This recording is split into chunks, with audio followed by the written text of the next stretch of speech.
നമസ്കാരം. Kozhikode Panniyankara S I Kiran കുമാറിനെതിരെ സംസ്ഥാന സർക്കാരിന്റെ ഭാഗത്ത് നിന്ന് ഒരു നടപടി ഇപ്പോൾ ഉണ്ടാവുകയാണ്. അദ്ദേഹത്തെ തൽസ്ഥാനത്ത് നിന്ന് മാറ്റി മറ്റൊരു സ്ഥലത്തേക്ക് സ്ഥലം മാറ്റുന്ന രീതിയിലേക്കുള്ളൊരു വിഷയം ഇപ്പോൾ നടപ്പിലാക്കാൻ പോവുകയാണ്. അപ്പോൾ ഇതുമായി ബന്ധപ്പെട്ടുകൊണ്ട് അവിടുത്തെ ജനങ്ങൾ, പ്രദേശവാസികൾ വലിയ രീതിയിൽ ഒരു ഭീമമായിട്ടുള്ള ഒരു ഒപ്പുശേഖരണം നടത്തിയപ്പോൾ സർക്കാരിലേക്ക് കൈമാറുകയാണ്. വിഷയം ഒന്ന് മാത്രമാണ്, വലിയ തരത്തിൽ സമൂഹത്തിന് ഗുരുതരമായിട്ടുള്ള ദോഷമുണ്ടാക്കുന്ന ലഹരി മാഫിയക്കെതിരെ ശക്തമായിട്ടുള്ള നടപടികളാണ് ഈ കിരൺ കുമാർ എന്ന് പറയുന്ന ധാർമ്മിക മൂല്യത്തോടു കൂടി പ്രവർത്തിക്കുന്ന ഒരു എസ് ഐയുടെ ഭാഗത്ത് ഉണ്ടായിരിക്കുന്നത് എന്നുള്ളതിൽ ഒരു തർക്കവുമില്ല. കഴിഞ്ഞ മാസം മാത്രം 40 മുകളിൽ കേസുകൾ, 40 മുകളിൽ ഈ ലഹരി ഉപയോഗിക്കുന്ന അല്ലെങ്കിൽ ലഹരി വിൽപ്പനക്കാർക്കെതിരെ നടത്തിയിട്ടുള്ള ഒരു അന്വേഷണത്തിൽ ഇത്രയും കേസുകൾ രജിസ്റ്റർ ചെയ്യാൻ ഈ ഒരു എസ് ഐക്ക് സാധിച്ചിട്ടുണ്ട്. കേരളത്തിൽ ഇതുപോലെ ധാർമ്മിക മൂല്യത്തോടു കൂടി ഈ ഒരു ബോധത്തോടു കൂടി പ്രവർത്തിക്കുന്ന ഒരുപാട് പോലീസ് ഉദ്യോഗസ്ഥന്മാരുണ്ട്. പക്ഷെ ഇവർക്ക് ഇവിടെ നിന്ന് ലഭിക്കേണ്ട സപ്പോർട്ട് അത് ആദ്യം കിട്ടേണ്ടത് ജനങ്ങളിൽ നിന്നല്ല, അത് സർക്കാരിൽ നിന്നാണ്. സർക്കാർ എന്തുകൊണ്ട് ഇതുപോലെയുള്ള നടപടികൾ എടുക്കുന്ന പോലീസ് ഉദ്യോഗസ്ഥനെതിരെ ഒരു സ്ഥലം മാറ്റുന്ന രീതിയിലേക്കുള്ള ഒരു വളരെ മോശപ്പെട്ട രീതി അല്ലെങ്കിൽ ഒരു തരം താഴ്ന്ന രീതിയിലേക്കുള്ള ഒരു നിലപാടുകൾ എടുക്കുന്നു എന്ന് നോക്കുമ്പോൾ ഇത് പിണറായി വിജയൻ എന്ന് പറയുന്ന മുഖ്യമന്ത്രിയുടെ അല്ലെങ്കിൽ ഈ സർക്കാരിന്റെ ഏറ്റവും വലിയ തോൽവിയായിട്ട് വേണം നമ്മൾക്ക് കാണാനായിട്ട്. അത്രത്തോളം ഹീനമായിട്ടുള്ള രീതിയിലാണ് നമ്മുടെ നാട്ടിൽ ഇതുപോലെയുള്ള നടപടിക്രമങ്ങളായിട്ട് നമ്മുടെ സർക്കാർ പോകുന്നത്. ഏതെങ്കിലും രീതിയിൽ ഇവരെ ഒന്ന് പ്രതിരോധിക്കാൻ അല്ലെങ്കിൽ ഈ ലഹരി മാഫിയക്കെതിരെ നടപടികളെടുത്ത് ഇവരെ ഒന്ന് താഴെ തട്ടിലേക്ക് കൊണ്ടുവരാൻ അല്ലെങ്കിൽ ഇവരൊന്ന് നശിപ്പിച്ച് കളയാനായിട്ട് ഏത് തരത്തിലുള്ള നടപടിയാണ് ഇവിടുത്തെ സർക്കാർ സ്വീകരിച്ചിരിക്കുന്നത്?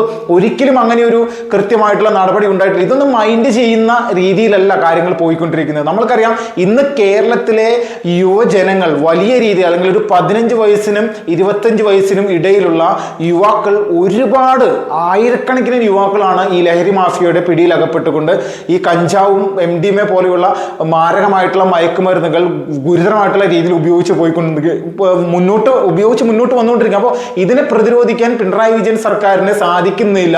ഇതിന് കഴിവുള്ള ആളുകൾ അല്ലെങ്കിൽ ഇതുപോലുള്ള വിഷയങ്ങളിൽ കൃത്യമായിട്ടുള്ള നടപടികൾ എടുക്കുന്ന കിരൺ കുമാറിനെ പോലെയുള്ള ഉദ്യോഗസ്ഥന്മാർക്കെതിരെ വേറെ അനാവശ്യമായിട്ടുള്ള നടപടികൾ എടുത്തുകൊണ്ട് ആരെയാണ് ഇവിടെ പ്രോത്സാഹിപ്പിക്കാൻ വേണ്ടി ശ്രമിക്കുന്നത് നോക്കിക്കഴിഞ്ഞാൽ നമ്മളിതൊരു വളരെ വലിയ വിചിത്രപരമായിട്ടുള്ള ഒരു തീരുമാനമായിട്ട് മാത്രമേ നമ്മൾക്ക് കാണാൻ സാധിക്കുള്ളൂ. അതുപോലെ തന്നെ ഈ മയക്കുമരുന്നിനോടൊപ്പം തന്നെ സ്വർണ്ണക്കടത്തും, നമ്മൾക്കറിയാം കരിപ്പൂർ വിമാനത്താവളത്തിൽ മാത്രം വരുന്ന സ്വർണ്ണ കള്ളക്കടത്തുകാരുടെ എണ്ണം അല്ലെങ്കിൽ പിടികൂടിയിട്ടുള്ള എണ്ണമൊക്കെ നോക്കിക്കഴിഞ്ഞാൽ നമ്മളിത് ഒരു വലിയ ഭീകരമായിട്ടുള്ള സംഭവമായിട്ട് നമുക്ക് കാണാൻ സാധിക്കും. അത്രത്തോളം നെഗറ്റീവായിട്ടുള്ള രീതിയിൽ നമ്മുടെ ഒരു സമൂഹത്തെ കൊണ്ടുപോകുമ്പോൾ ഈ പറയുന്ന ഈ അനാശാസ്യ പ്രവർത്തകർക്കെതിരെ നടപടിയെടുക്കാൻ നമ്മുടെ സർക്കാരിന് സാധിക്കുന്നില്ല. ഇപ്പോൾ കഴിഞ്ഞ കുറച്ച് ദിവസങ്ങൾ കൊണ്ട് മുന്നേ നമ്മുടെ പ്രതിപക്ഷ നേതാവിൻ്റെയൊക്കെ സംസാരങ്ങൾ കേട്ടു, VD സതീശൻ്റെയൊക്കെ. പക്ഷേ ഇവിടെ VD സതീശൻ പറഞ്ഞിരിക്കുന്ന അല്ലെങ്കിൽ ലഹരി മാഫിയക്കെതിരെ സംസ്ഥാന സർക്കാർ ഒന്നും ചെയ്യുന്നില്ല എന്ന് പറയുമ്പോൾ തന്നെ ഈ VD സതീശൻ്റെ പാർട്ടി ഇവിടെ ഉണ്ടായിരുന്ന സമയത്തും ഇതേ നിലപാട് തന്നെയാണ്. ഇവിടെ മയക്കുമരുന്ന് മാഫിയക്കെതിരെ ഒന്നും കാര്യമായിട്ടുള്ള നടപടികൾ എടുക്കാനായിട്ട് സാധിച്ചിട്ടില്ല. ഏറ്റവും കൂടുതൽ ഇതിൻ്റെ ഉപയോഗമുള്ളത് കൊച്ചിയിലാണ്. കൊച്ചിയെ സംബന്ധിച്ച് നമ്മൾക്കറിയാം, നമ്മുടെ കേരളത്തിൽ ഒരു മെട്രോ നഗരമായിട്ട് വലിയ രീതിയിൽ വളർന്നുകൊണ്ടിരിക്കുന്ന ഒരു സ്ഥലമാണ്. അപ്പോൾ ഈ കൊച്ചിയിൽ പോലും ഇതുപോലെ യുവജനങ്ങളുടെ ഇടയിൽ മാരകമായിട്ടുള്ള രീതിയിലുള്ള ഈ മയക്കുമരുന്നുകളുടെ ഉപയോഗം അത് ദിനം പ്രതി വർദ്ധിച്ചുകൊണ്ടിരിക്കുകയാണ്. നമ്മൾക്ക് ഒന്ന് പരിശോധിച്ചല്ലേ, 2025 പിറന്നതിന് ശേഷം ഈ ഒരു ഇത്രയും സമയത്തിനിടയിൽ മാത്രം ഈ ഒരു 3 മാസത്തിനിടയിൽ വലിയ രീതിയിൽ 25 വയസ്സിന് താഴെയുള്ള യുവാക്കളുടെ കൊലക്കത്തിക്ക് അല്ലെങ്കിൽ ഇതുപോലെ മയക്കുമരുന്ന് ഉപയോഗിച്ചുകൊണ്ട് ആക്രമിച്ചുകൊണ്ട് മറ്റുള്ളവരെ കൊലപ്പെടുത്തിയ കേസുകളുടെ എണ്ണം നോക്കിക്കഴിഞ്ഞാൽ നിരവധിയാണ്. അത് 14ഓളം പേർ മാത്രം ഇതിനോടകം തന്നെ ഈ പറയുന്ന മയക്കുമരുന്ന് മാഫിയയുടെ പിടിയിലകപ്പെട്ട് ഇത് ഉപയോഗിച്ചുകൊണ്ട് മറ്റുള്ളവരെ ആക്രമിച്ച വിഷയവുമായി ബന്ധപ്പെട്ട് അവരുടെ ആക്രമണത്തിൽ മരണപ്പെട്ടവരുടെ എണ്ണമാണ് ഈ പറഞ്ഞത് 14. അപ്പൊ ഇങ്ങനെയുള്ള ഒരുപാട് ആക്രമണങ്ങൾ നിരന്തരമായിട്ട് നടന്നുകൊണ്ടിരിക്കുകയാണ്. ഒരു പൊതുപരിപാടി ഒരു സ്ഥലത്ത് നടന്നാൽ അല്ലെങ്കിൽ ഒരു ക്ഷേത്രോത്സവം നടന്നാൽ അല്ലെങ്കിൽ ഒരു പള്ളിയിൽ ഒരു പരിപാടി നടന്നു കഴിഞ്ഞാൽ ഇതുമായി ബന്ധപ്പെട്ട് കിടക്കുന്ന ഏത് ഫെസ്റ്റിവലാണെങ്കിലും ഇതുപോലെ മയക്കുമരുന്ന് മാഫിയകളുടെ പിടിയിലകപ്പെട്ട് ഇത് വലിച്ചും കുത്തിയും കയറ്റിയും വരുന്നവന്മാരുടെ ശല്യം കൊണ്ട് ഇപ്പോൾ ഇവിടുത്തെ ജനങ്ങൾക്ക് സ്വസ്ഥമായിട്ട് ജീവിക്കാനായിട്ട് സാധിക്കാത്തൊരവസ്ഥയാണ്. ഇപ്പോൾ പന്നിയങ്കരയിലെ സാധാരണക്കാരായിട്ടുള്ള ജനങ്ങൾ പറയുന്നത്, കിരൺ കുമാറിനെ പോലെയുള്ള ഒരു ഉദ്യോഗസ്ഥൻ ഇവിടെ വന്നതിന് ശേഷമാണ് ഞങ്ങൾക്ക് സ്ഥൈര്യമായിട്ട് ഇവിടെ ജീവിക്കാനായിട്ട് പറ്റുന്നത്, അല്ലെങ്കിൽ പുറത്തിറങ്ങാൻ പോലും പറ്റാത്ത തരത്തിലേക്കുള്ള വലിയ രീതിയിലുള്ള പ്രതിസന്ധിയുണ്ട്. സ്ത്രീകളെ പ്രതികളൊക്കെ ഇറങ്ങി മാധ്യമ പ്രവർത്തകർക്ക് മുന്നിൽ നിന്നുകൊണ്ട് ഒരു ബൈറ്റ് കൊടുക്കുകയാണ്. അദ്ദേഹത്തെ ഒരു കാരണവശാലും ഇവിടെ നിന്ന് മാറ്റുന്നത് എന്ത് അടിസ്ഥാനത്തിലാണ് ഈ കിരൺകുമാറിനെ ഇവിടെ നിന്ന് മാറ്റുന്നത് എന്നുള്ള രീതിയിലേക്കുള്ള കാര്യങ്ങളാണ് ചോദിക്കുന്നത്. അപ്പോൾ മൊത്തത്തിൽ എടുത്തു നോക്കിക്കഴിഞ്ഞാൽ നമ്മുടെ രാജ്യത്ത് കേരളം എന്ന് പറയുന്ന ഈ ഒരു കൊച്ചു സംസ്ഥാനത്ത് ലഹരി ഉപയോഗിക്കുന്ന യുവാക്കളുടെ എണ്ണം ഇത് വലിയ രീതിയിൽ വർദ്ധിച്ചു വരികയാണ്. 15 വയസ്സിനും 25 വയസ്സിനും ഇടയിൽ ഇത് ഉപയോഗിച്ചുകൊണ്ട് നാളത്തെ ഒരു പ്രതീക്ഷയായിട്ട് വളരേണ്ടവർ ഇതുപോലെയുള്ള മാരകമായിട്ടുള്ള ഈ സംഭവങ്ങൾ ഉപയോഗിച്ച് നാടിന് ദോഷമായിട്ട് വളരുന്ന കൊണ്ടേയിരിക്കുകയാണ്. ഈ സമൂഹത്തിന്റെ ഇടയിൽ പ്രവർത്തിക്കുന്ന സന്നദ്ധ സംഘടനകൾക്ക് പോലും നിയന്ത്രിക്കാൻ പറ്റാത്ത തരത്തിലേക്കുള്ള നിലപാടുകൾ. അപ്പോൾ നമ്മളിപ്പോൾ കഴിഞ്ഞ കുറച്ച് നാളുകളായിട്ട് പല രാഷ്ട്രീയ പ്രസ്ഥാനങ്ങളുടെ ഇടയിൽ പ്രവർത്തിക്കുന്ന ആളുകൾക്ക് പോലും ഇതുപോലുള്ള സംവിധാനങ്ങളുടെ ഭാഗമായിട്ടുള്ള ബന്ധങ്ങളുണ്ടെന്ന് തെളിഞ്ഞിട്ടുണ്ട്. അപ്പോൾ പിണറായി വിജയൻ എന്ന് പറയുന്ന കേരളത്തിന്റെ മുഖ്യമന്ത്രി എന്ത് ചെയ്യാനാണ് ഈ സ്ഥാനത്ത് കയറിയിരുന്നത് എന്ന് നോക്കിക്കഴിഞ്ഞാൽ ഒരു നടപടിയും എടുക്കുന്നില്ല. ദിനം പ്രതി ഇത് വർദ്ധിച്ചു വരുന്നു. പോലീസിനോ അല്ലെങ്കിൽ എക്സൈസ് ഉദ്യോഗസ്ഥന്മാർക്കോ പോലും നിയന്ത്രിക്കാൻ പറ്റാത്ത തരത്തിലേക്ക് എല്ലാം കൈവിട്ടു പോയിക്കൊണ്ടിരിക്കുന്ന ഒരു അവസ്ഥയാണ്.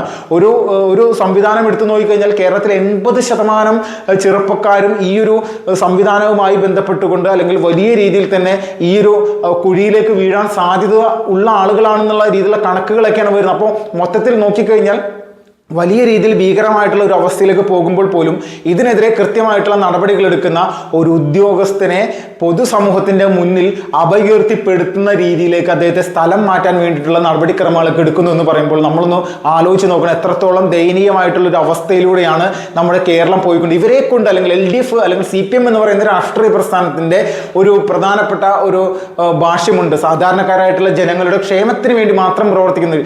സാധാരണക്കാരായിട്ടുള്ള ജനങ്ങൾക്ക് ഇവിടെ ജീവിക്കാൻ പറ്റാത്ത അവസ്ഥയിലേക്ക് ഇതുപോലെ ഭീകരമായിട്ടുള്ള രീതിയിൽ മയക്കുമരുന്ന് മാഫിയ നമ്മുടെ നാട്ടിൽ വളർന്ന് പന്തലിച്ചു കൊണ്ടേയിരിക്കുന്നുണ്ടെങ്കിൽ ഇതിനെതിരെ നടപടിയെടുക്കാൻ ഉത്തരവാദിത്തം പിണറായി വിജയനും ഇവിടുത്തെ CPM എന്ന് പറയുന്ന രാഷ്ട്രീയ പ്രസ്ഥാനം അധികാരത്തിലിരിക്കുന്ന രാഷ്ട്രീയ പ്രസ്ഥാനത്തിനുമാണ്. പക്ഷെ ഇവരാരും ഇതിനെതിരെ സംസാരിക്കുന്നില്ല.